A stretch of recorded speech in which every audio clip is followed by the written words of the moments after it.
നീലക്കുറിഞ്ഞി ജൈവ വൈവിധ്യ പഠനോത്സവവുമായി ബന്ധപ്പെട്ട് ജില്ലാതലത്തിൽ ചോദിക്കാൻ സാധ്യതയുള്ള ചോദ്യങ്ങളടങ്ങുന്ന പുതിയൊരു വീഡിയോയിലോട്ട് എല്ലാ കൂട്ടുകാർക്കും സ്വാഗതം. ഇന്ത്യയിലെ ഏറ്റവും ജൈവ വൈവിധ്യ സമ്പന്നമായ പ്രദേശം ഏതാണ്? എല്ലാവർക്കും അറിയാവുന്നതാണ് പശ്ചിമഘട്ടം. പശ്ചിമഘട്ടം എന്താണെന്ന് ചോദിച്ചാൽ ഇന്ത്യയുടെ പടിഞ്ഞാറൻ ഭാഗത്ത് വ്യാപിച്ചു കിടക്കുന്ന ഒരു മലനിരയാണ്. ഇത് കേരളം, കർണാടക, തമിഴ്നാട്, ഗോവ, മഹാരാഷ്ട്ര, ഗുജറാത്ത് എന്നീ 6 സംസ്ഥാനങ്ങളിലായിട്ടാണ് വ്യാപിച്ചിരിക്കുന്നത്.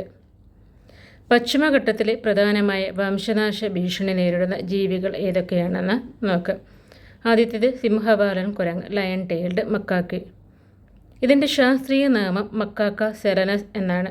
കേരളത്തിൽ സൈലന്റ് വാലി അല്ലെങ്കിൽ നിശബ്ദ താഴ്വരയിലും തമിഴ്നാട്ടിൽ കളക്കാട്, മുണ്ടന്തുറൈ വന്യജീവി സങ്കേതം ഉൾപ്പെടുന്ന ആശാമ്പു മലനിരകളിലുമാണ് സിംഹവാലൻ കുരങ്ങുകൾക്ക് ദീർഘകാലം നിലനിൽക്കാൻ പറ്റിയ തുടർച്ചയായ ആവാസ വ്യവസ്ഥയുള്ളത്. വർഷത്തിൽ എല്ലാ കാലത്തും കായ്ക്കനികൾ ലഭിക്കുക നിത്യഹരിത വനങ്ങളിൽ മാത്രമാണ്. അതുകൊണ്ടാണ് സിംഹവാലൻ സൈലന്റ് വാലിയുടെ ഭാഗമായതെന്നാണ് കരുതപ്പെടുന്നത്. പശ്ചിമഘട്ടത്തിൽ അടുത്ത വംശനാശ ഭീഷണി നേരിടുന്ന ജീവിയാണ് നീലഗിരി താർ എന്നത്. പശ്ചിമഘട്ടത്തിൻ്റെ നീലഗിരി മേഖലയിൽ കാണപ്പെടുന്ന അപൂർവ ഇനം വരയാടുകളാണ് നീലഗിരി താർ എന്നത്.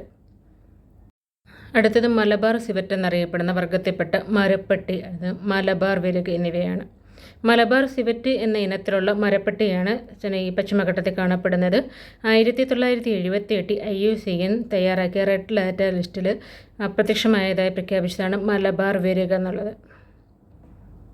അടുത്തത് പാതാളത്തവളകൾ. ഇതാണ് പാതാളത്തവളകൾ എന്ന് പറയുന്നത്. നാസിക ബത്രാക്ക സഹേദ്രിയൻസിസ് എന്ന ശാസ്ത്രീയ നാമത്തിൽ അറിയപ്പെടുന്ന കേരളത്തിലെയും തമിഴ്നാട്ടിലെയും പശ്ചിമഘട്ടത്തിൽ മാത്രം കാണപ്പെടുന്ന പാതാളത്തവളകൾ വർഷത്തിൽ ഒരിക്കൽ മാത്രമാണ് മണ്ണിൻ്റെ അടിയിൽ നിന്ന് പുറത്തു വരുന്നത്. അതും പ്രജനനത്തിനായാണ് മൺസൂണിന് മുമ്പുള്ള മഴക്കാലത്തണവ പുറത്തു വരിക. പിന്നെ വിവിധതരം ഓർക്കിഡുകളും പശ്ചിമഘട്ടത്തിൽ വംശനാശ ഭീഷണി നേരിടുന്നുണ്ട്. അടുത്ത പശ്ചിമഘട്ടത്തിൽ ഉൾപ്പെടുന്ന നാഷണൽ പാർക്കുകളൊക്കെയാണ് നോക്കാൻ പോകുന്നത്, അതിൻ്റെ സവിശേഷതകളും. ഒന്നാമത്തെ പാമ്പാടും ചോല കേരളത്തിലുള്ളതാണ്.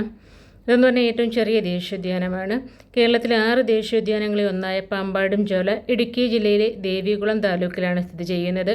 2003 ഈ വനമേഖലയെ ദേശീയോദ്യാനമായി പ്രഖ്യാപിച്ചത്.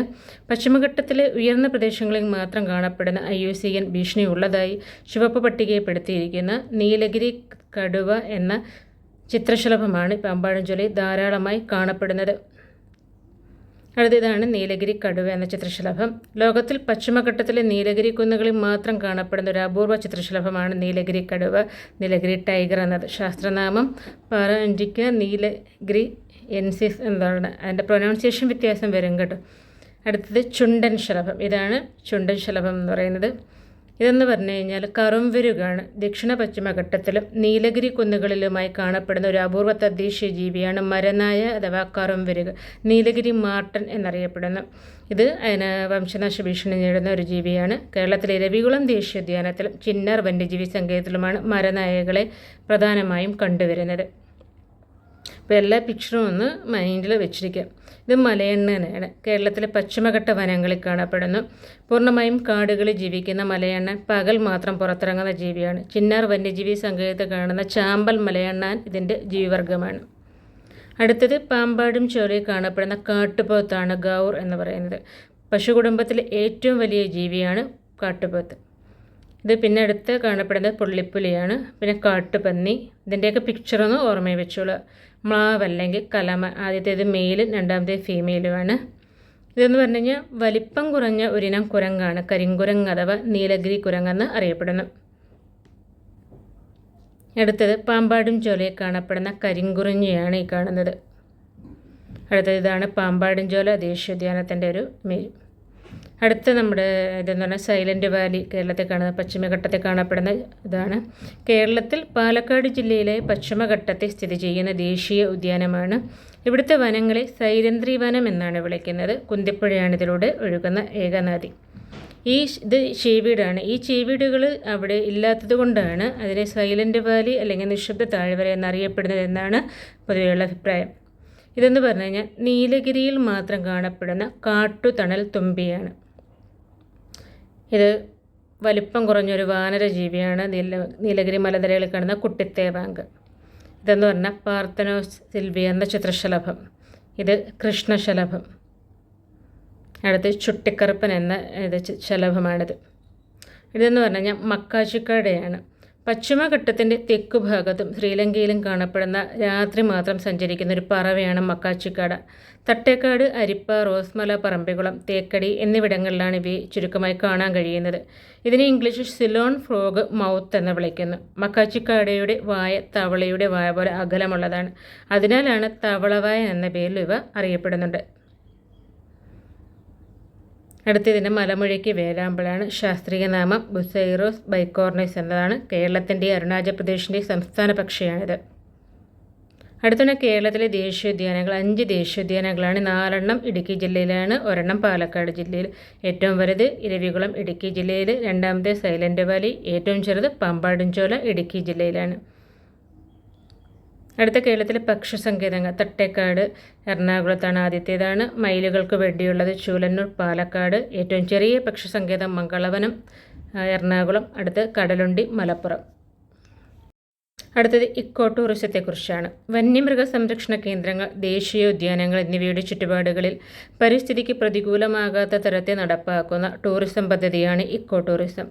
ഇന്ത്യയിൽ തന്നെ ആദ്യമായി നടപ്പിലാക്കിയത് കൊല്ലം ജില്ലയിലെ തെന്മലയിലാണ്. പേപ്പാറ, നെയ്യാർ, ചെന്തുരുണി, ചിമ്മിനി, തെന്മല, കോന്നി, ഗവി, പെരിയാർ, തൊമ്മൻകുത്ത്, ആറളം, പറമ്പിക്കുളം, കനോലി പ്ലോട്ട് എന്നിവ ഇന്ത്യയിലെ കേരളത്തിലെ ഇക്കോ ടൂറിസം പ്രദേശങ്ങളാണ്. ജസ്റ്റ് ഒന്ന് റീഡ് ചെയ്തിരിക്കുക, മനസ്സിൽ വയ്ക്കുക. അടുത്തത് പശ്ചിമഘട്ടം ലോകമെമ്പാടുമുള്ള എത്ര ജൈവ വൈവിധ്യ ഹോട്ട്സ്പോട്ടുകളിൽ ഒന്നാണ്? 36. പശ്ചിമഘട്ടത്തിൽ ഉൾപ്പെടുന്ന ബയോസ്ഫിയർ റിസർവ് ഏതാണ്? നീലഗിരി ബയോസ്ഫിയർ റിസർവാണ്. 1971 യുനെസ്കോ ആരംഭിച്ച മനുഷ്യനും ജൈവ വൈവിധ്യവും മാൻ ആൻഡ് ബയോസ്ഫിയർ പ്രോഗ്രാം എന്ന പദ്ധതിയുടെ ഭാഗമായി ഇന്ത്യയിലെ ആദ്യത്തെ പദ്ധതിയാണിത്. 2000 ബയോസ്ഫിയറായിട്ട് പ്രഖ്യാപിക്കപ്പെട്ടത്. അടുത്തത് ലോകത്തിൽ തന്നെ അപൂർവമായ ട്രീ ഫേൺ എന്ന സസ്യം വളരുന്ന കേരളത്തിലെ ദേശീയ ഉദ്യാനം ഏതാണ്? ആനമുടിച്ചോല ദേശീയോദ്യാനമാണ് ഇടുക്കി ജില്ലയിലെ. ഇതാണ് ഇടുക്കി ജില്ലയിലെ ദേവികുളം താലൂക്കിലെ മറയൂർ വില്ലേജ് സ്ഥിതി ചെയ്യുന്ന ആനമുടിച്ചോല. 2004 ആനമുടിച്ചോല ദേശീയ ഉദ്യാനമായി തിരഞ്ഞെടുക്കപ്പെട്ടത്.